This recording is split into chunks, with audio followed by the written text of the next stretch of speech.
안녕하세요 여러분. 지금 화면에 여러 장의 사진이 보이죠? 이 사진들은 한 명의 인물과 관련이 있습니다. 이 인물은 오늘 우리가 공부할 내용과도 아주 깊은 관련이 있는데요. 누구일까요? 자, 추국이, 그리고 혼천이, 앙부일구, 앙구일부, 그리고 스스로 시간을 알리는 자경루, 그리고 사군육진을 개척했고요. 대마도를 정벌했습니다. 그리고 신기전이라고 하는 무기도 개발을 했고요. 편경이라는 악기도 만들게 했습니다. 그리고 우리나라의 실정에 맞는 농사책인 농사직서를 편찬도 했고요.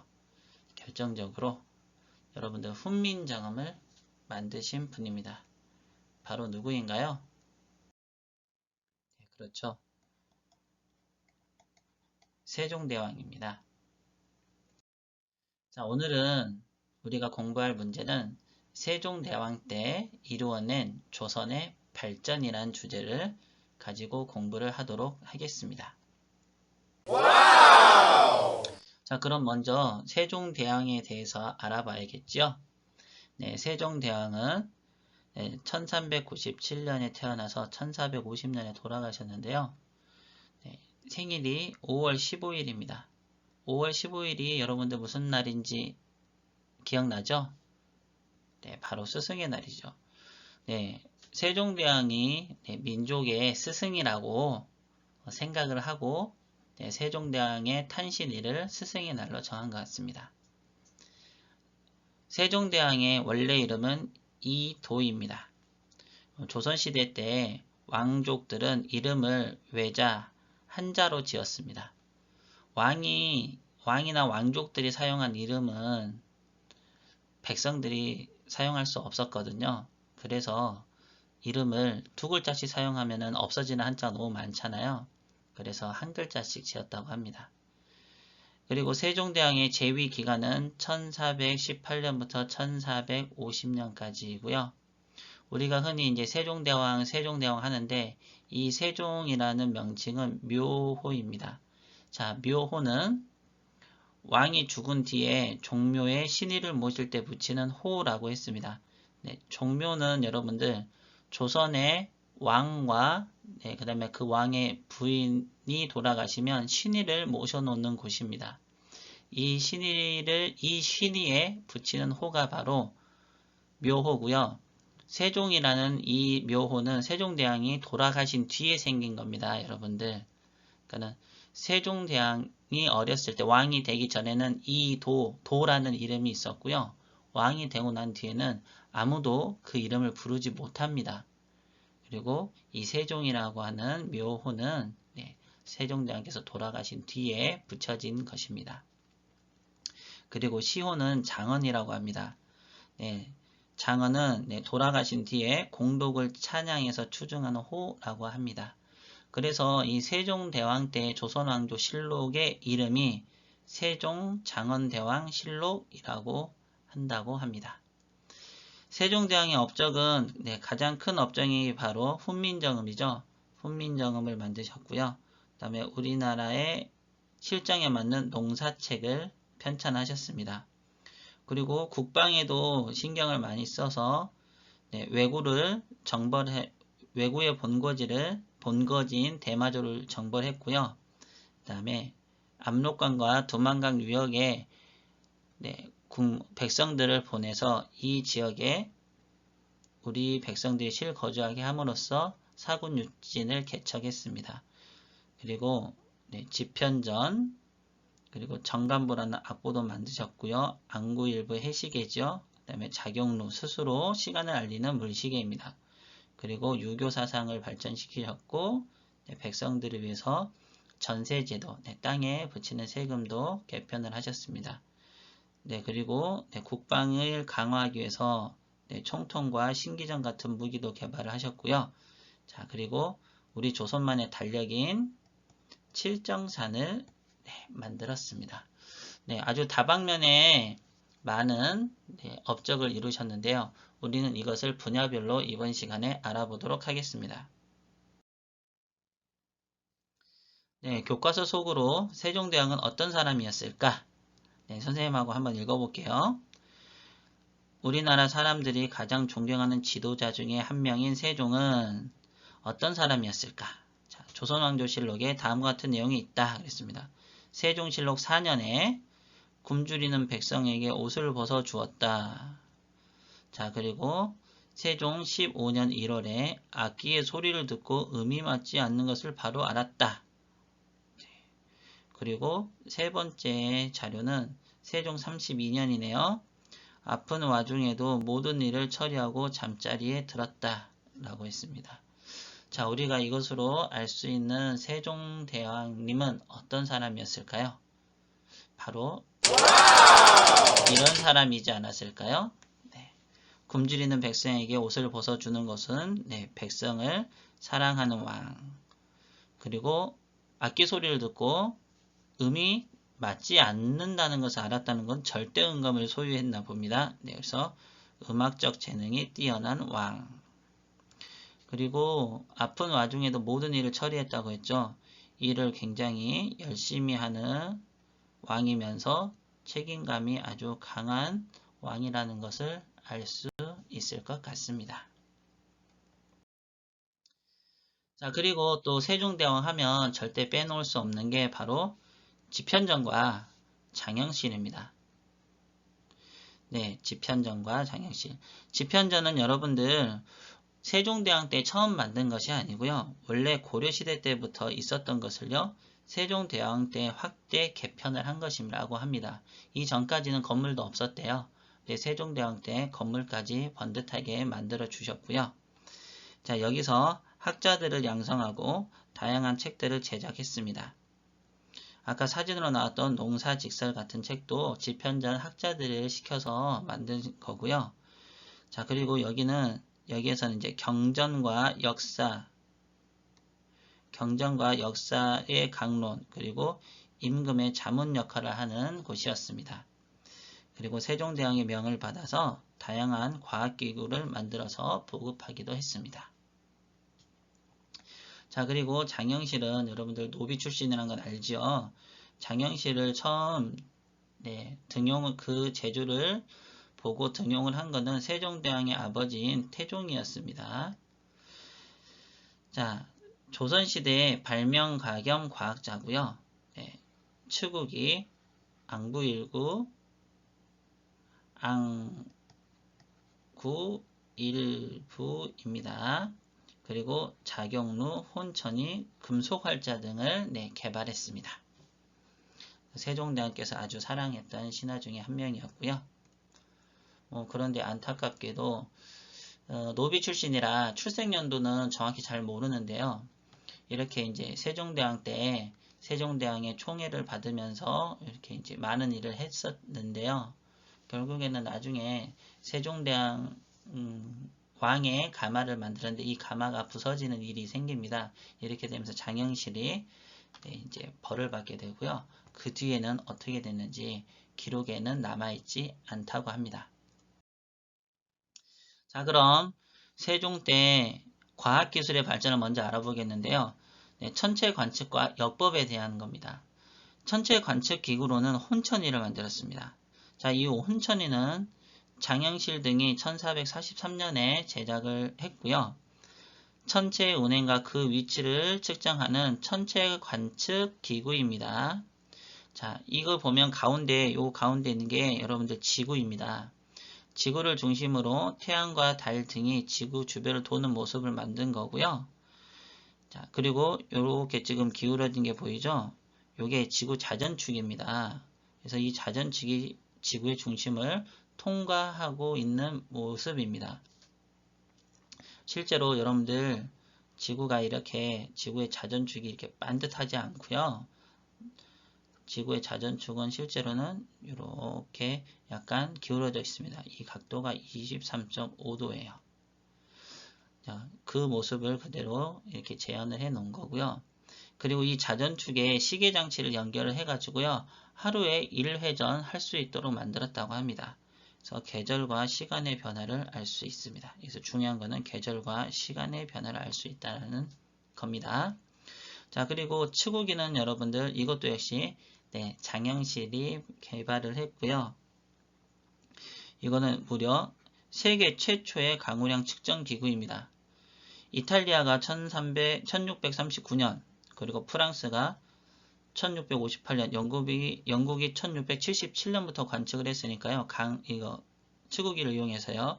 근데 조선은 이미 1442년에 이걸 설치해서 사용을 했으니까요. 거의 200년이나 앞서 있습니다. 자, 이 치구기는 어떤 용도로 사용했냐면 농사 지을 시기를 예측하거나 홍수와 가뭄 피해를 예방할 수 있도록 하는 역할을 했고요. 또 하나는 국가의 중요 행사 때 하늘의 상태를 예측하는 역할도 했다고 합니다. 네, 여러분 다음은 달력입니다. 세종대왕 때 우리나라의 달력인 칠정산을 만듭니다. 이 칠정산은 조선의 독자적인 천문 달력 체계입니다. 여러분들 쉽게 달력이라고 생각하면 되겠습니다. 이 칠정산은 7개의 움직이는 별을 계산한다라는 의미를 가지고 있는데요.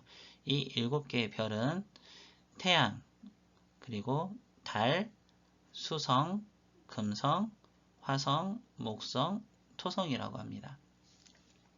이 7개의 행성의 위치를 파악을 해서 여러분들 24절기 아시죠? 이 24절기와 그리고 일식, 월식을 예보하는 역법 체계입니다. 지편전 학자들이 무려 10년 동안 연구를 해서 완성을 했고요. 이때 참고를 한 게 원나라의 수시력이라고 하는 달력, 그다음에 명나라의 대통령을 우리나라에 맞게 수정 보완해서 만들었다고 합니다. 이게 우리나라가 이 칠정산을 만들기 전까지는 중국의 역법, 그러니까 중국의 달력을 사용을 했었는데요. 이게 우리나라에서는 정확하지가 않았어요. 왜냐하면 중국과 우리나라가 여러분들 우리 사회 시간에 배웠던 위도와 경도가 서로 다르기 때문에 해와 달의 위치가 정확하지 않죠. 중국에서 보는 해와 달의 시간과 모양이 우리나라에서 똑같이 보일 리가 없겠지요. 그래서 정확하지가 않았다는 거예요. 그래서 세종대왕 때 우리나라에도 정확한 달력이 필요하겠다라고 해서 이거를 만들도록 지시를 한 거고요. 그래서 10년 만에 완성을 하게 되는데 심지어는 매우 정확했다라고 합니다.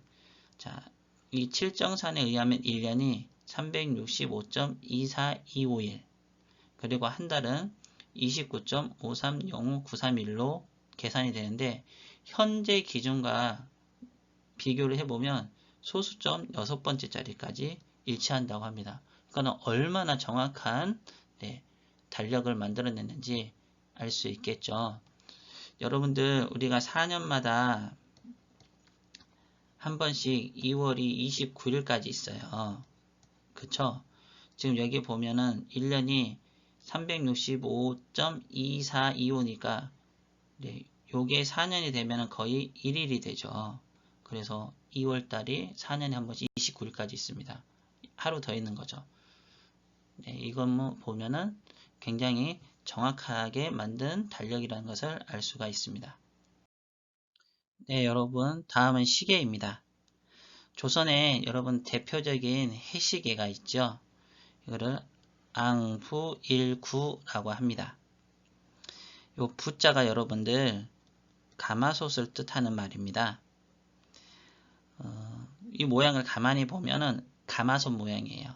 그래서 가마솥이 하늘을 우러르고 있는 모양의 조선시대의 대표적인 해시계입니다. 이름이 뭐라고요? 앙부일구입니다. 발음이 조금 어렵습니다.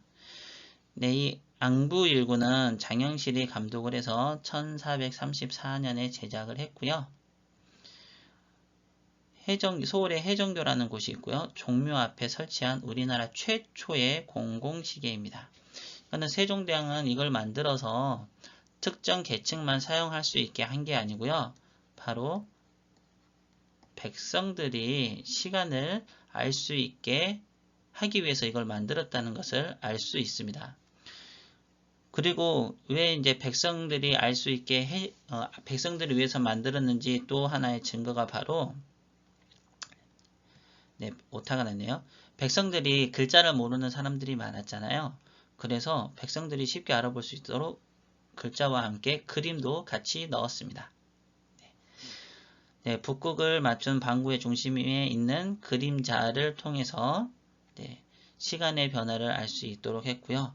더군다나 계절에 따라서 시간의 변화도 알 수 있도록 만들었습니다.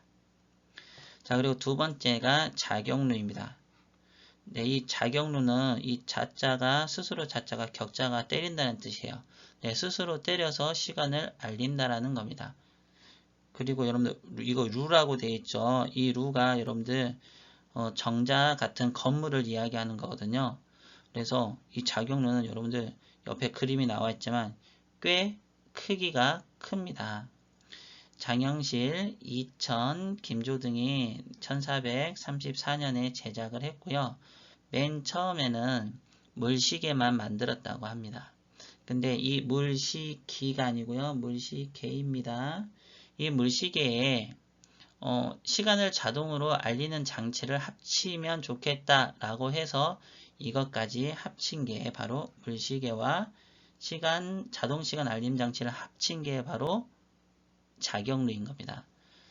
애석하게도요, 세종대왕 때 만들어진 자경루는 임진왜란 때 소실 타서 없어졌고요. 자동 알림 장치 없이 물시계만 전해져 오고 있다라고 합니다.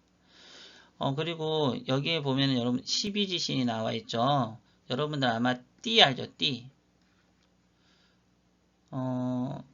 뭐 말띠, 그 다음에 뭐 소띠, 막 이런 띠 있잖아요. 이 12개의 동물 신을 이야기하는데요. 이걸 가지고 옛날에는 시간을 표기를 했었습니다. 그래서 이제 예를 들면은 자시가 되면은 쥐 인형이 올라오는 거예요. 그 다음에 소는 축이죠. 축시가 되면은 소시간이 되면은 소 인형이 올라오는 거죠. 이렇게 스스로 시간을 알 수 있게 알릴 수 있도록 만든 게 바로 자경루입니다. 자, 여러분들 앙부일구의 단점은 해시계입니다. 해시계고요. 뭘 이용했죠? 네, 그림자를 이용했습니다. 그림자가 생기려면은 해가 필요하죠. 그래서 밤이나 또는 비가 오는 날, 흐린 날처럼 햇빛이 약할 때는 그림자가 생기지 않아서 사용하기가 어려웠겠죠. 자, 대신 자경루는 또 이런 장점이 있었어요. 자, 물이 얼지만 않으면 계절과 날씨에 상관없이 시간을 계속 알려줄 수 있었습니다. 그 다음에 밤에도 마찬가지로 알려줄 수 있겠죠. 크기가 큰 단점은 있지만 이렇게 물을 얼지 않게만 하면은 1년 365일 하루 24시간 시간을 알 수 있는 시계였다는 장점이 있었습니다. 자, 그럼 여러분들 세종대왕 때 이렇게 많은 천문관측기구, 그 다음에 시계 이런 것들을 만든 이유가 바로 뭘까요? 왜 조선시대 때는 하늘을 잘 관찰을 했었어야 할까요? 바로 농사 때문입니다. 이런 것들은 여러분들 날씨와 관계가 되고요. 또 농사는 시기별로 해야 되는 일들이 정해져 있지요. 그래서 백성들이 시간을 정확하게 알고 계절을 정확하게 알고 그 다음에 1년에 대한 날짜를 정확하게 한다면 농사를 짓는데 굉장히 큰 도움이 되었겠죠. 그래서 세종대왕께서는 이런 것들을 만드셨는지도 모릅니다. 자, 그리고 세종대의 문화의 발전에 대해서 알아보겠습니다. 먼저 훈민정음이고요. 훈민정음은 1443년에 창제가 되었고요. 그 다음에 1446년에 반포를 했습니다. 자, 글자를 몰라서 백성들이 겪는 어려움을 해결하기 위해서 세종대왕께서 만드셨고요. 혀와 입술의 모양에서 과학적 원리를 찾아내어서 만들었습니다. 근데 이걸 만들 때 신하들의 반대가 아주 심했었습니다. 그리고 한자로 된 책 중에서 백성들이 알아야 하는 책들을 한글로 써서 보급할 수 있었습니다. 자, 여러분들 좀 더 자세한 내용은 뒤에 탐구 활동에서 알아보도록 하겠습니다. 그 다음에 삼강행실도라는 책도 만들었는데요. 쉽게 말하는 조선시대의 도덕교과서입니다. 중국과 우리나라의 충신, 그 다음에 효자, 연례의 이야기를 담은 책입니다. 그리고 금속활자 기술이 조금 더 발전을 했습니다. 이렇게 금속활자 기술이 고려시대 때 이제 처음 만들어진 금속활자가 시간이 지나서 조선시대로 오면은 더욱더 발전을 하게 되는데요. 지금 왼쪽에 동래선생 교정북 사상절이라는 책하고 오른쪽에 월인청강지구를 비교해 보면은 활자 사이의 간격이 넓어졌죠. 그래서 읽기가 매우 쉬워졌습니다. 자, 이런 훈민정음 인쇄술의 발달은 그럼 어떤 측면에서 도움이 되었는지 얘기해 보겠습니다. 자, 나라에서 전하는 내용을 백성들이 빨리 알 수 있게 되었고요. 그 다음에 많은 의서는 여러분들 의학책을 얘기합니다. 의서가 한글로 번역되어 지방의 의료와 백성의 구휼에 도움을 주었다고 합니다. 그리고 아까 삼강행실도 나왔죠? 삼강행실도 같은 그런 책을 많이 만들어서 백성들에게 알렸어요. 그래서 유교 질서를 전파하는 데도 영향을 주었다고 합니다. 다음은 음악입니다. 아까 세종이 절대음감을 가졌다는 내용이 나왔었죠. 네, 편경이라는 악기를 세종대왕 때 이제 우리나라에서 자체 제작을 하게 되는데요.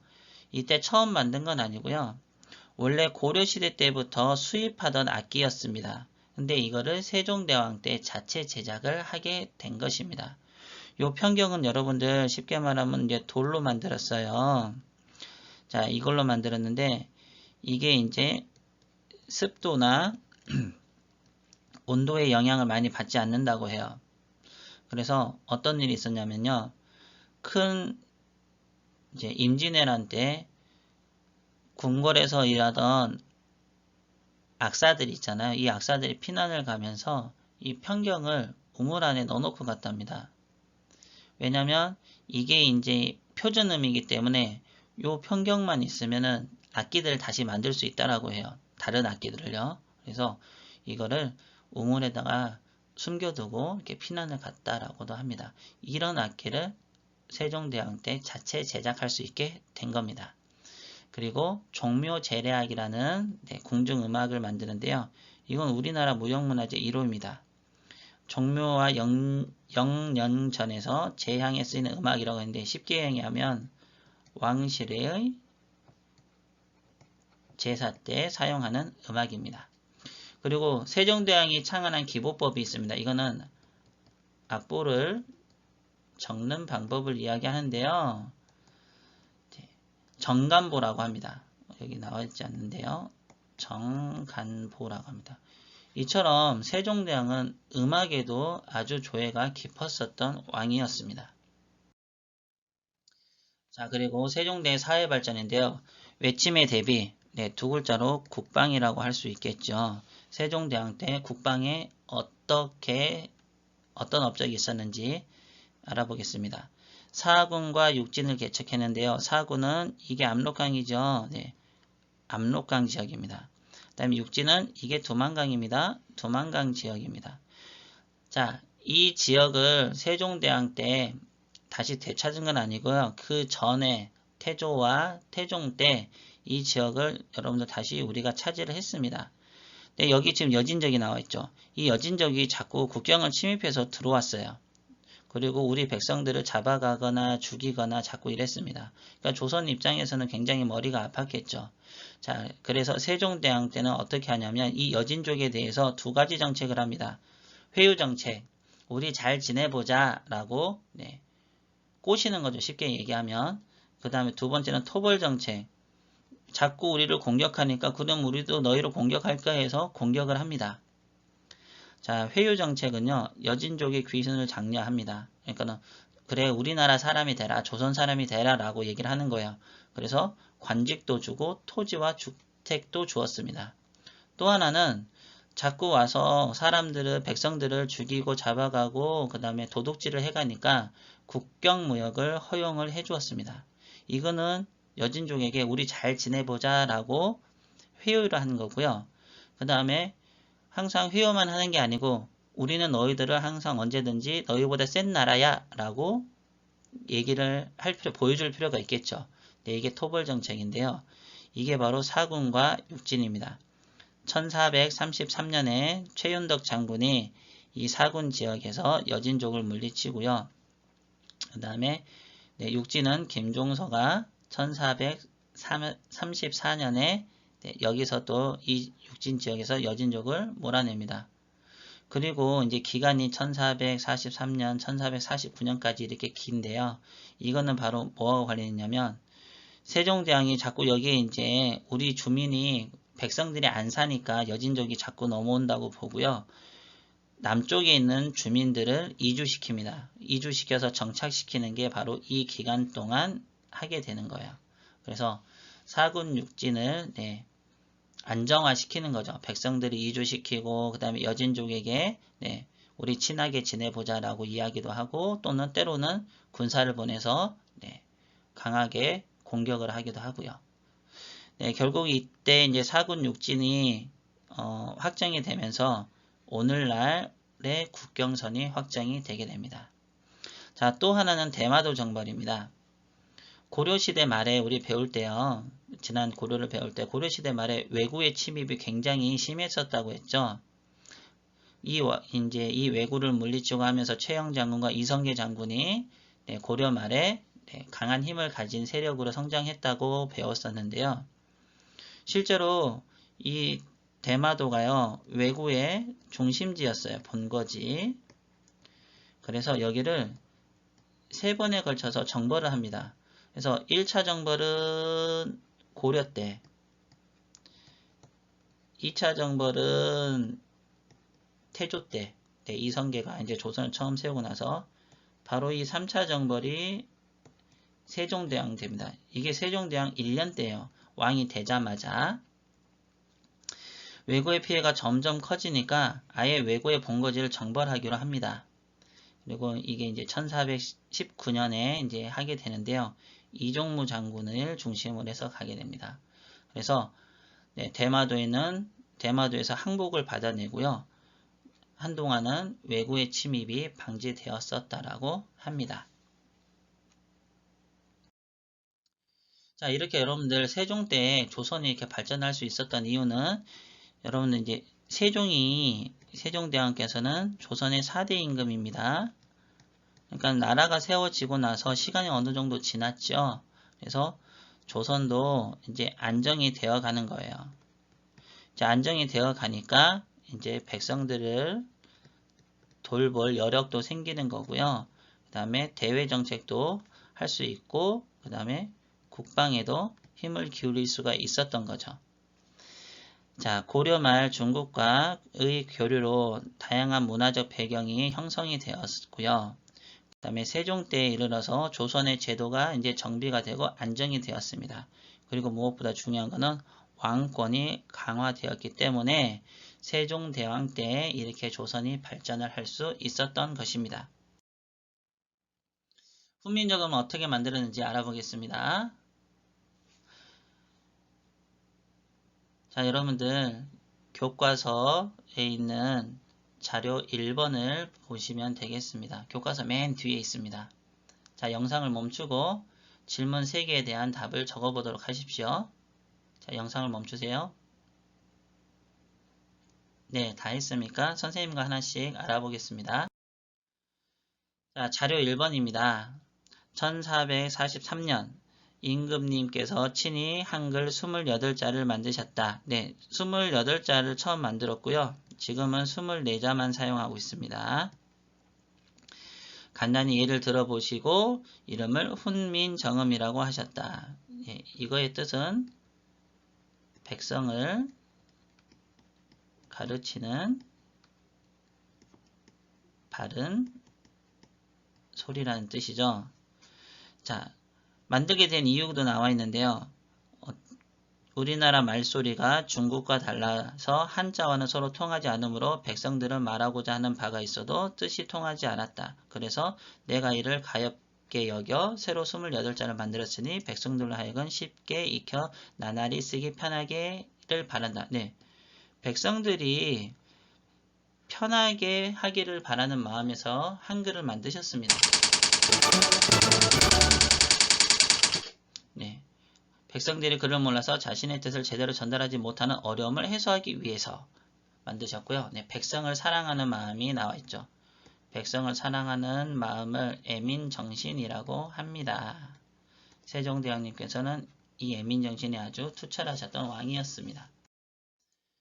자, 자료 2번과 자료 3번이 있습니다. 자료 2번은 최만리의 상소문이라고 합니다. 최만리는 여러분들 집현전의 학자입니다. 네, 그 당시 집현전은 세종대왕이 무척 총애하는 신하들이 일을 하는 곳이었습니다. 근데 이 집현전 학자들이 앞장서서 한글에 대해서 반대를 합니다. 지금 여기 한 가지, 두 가지, 세 가지, 네 가지, 네, 5가지의 이유가 나와 있습니다. 네. 우리는 중국과 같은 문자를 사용하고 중국과 같은 법률을 사용하고 있다.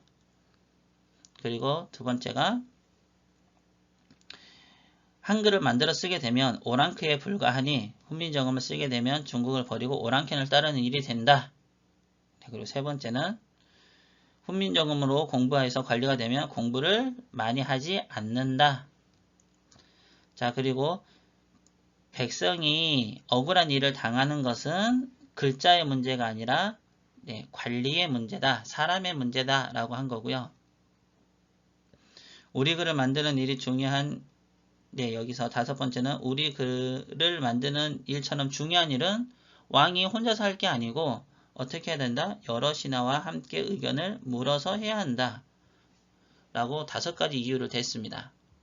자, 그러면 여러분들 세종이 훈민정음을 만들 때 신하들이 반대한 까닭을 알겠죠? 네. 지금 이렇게 3가지만 썼는데 이 5가지 중에서 골랐으면 되겠지요. 자, 그리고 이 최만리 상소에 대해서 세종대왕이 어떻게 했냐면요. 네, 여기 나와 있죠. 어디를 보냈냐면 내가 처음부터 너희에게 죄를 주려고 한 것이 아니고 상소 안에 잘못된 말에 대해서 물으려고 했는데 너희가 옳고 그름을 생각하지 않고 말을 바꿔 대답하니 벌을 주려 한다라고 해서 벌을 주었는데 벌을 귀양을 보내거나 그 곤장을 때리거나 이런 게 아니고요. 재판부로 보냈다가 바로 석방을 했었습니다. 왕이 마음대로 하실 수 있을 것 같지만 세종대왕께서는 그렇게까지는 하지 않으셨던 것 같습니다. 자, 훈민정음을 만들고 난 뒤에 조선사회는 그 이전과 비교해서 어떻게 달라졌을까요? 이렇게 달라졌을 것 같아요. 나라에서 백성들에게 알려야 하는 내용을 이제 백성들이 글을 알게 되니까요. 쉽게 전달할 수 있게 되었고요. 또 백성들은 자신의 생각이나 뜻을 표현할 수 있게 되었겠지요. 만약 세종대왕께서 여러분들 한글을 만들지 않으셨다면 우리는 계속 한자를 쓰고 있을지도 모릅니다. 한자 굉장히 어렵죠, 여러분들. 우리는 세종대왕님께 감사하는 마음을 가져야 할 것 같습니다. 자, 오늘 내용 정리하겠습니다.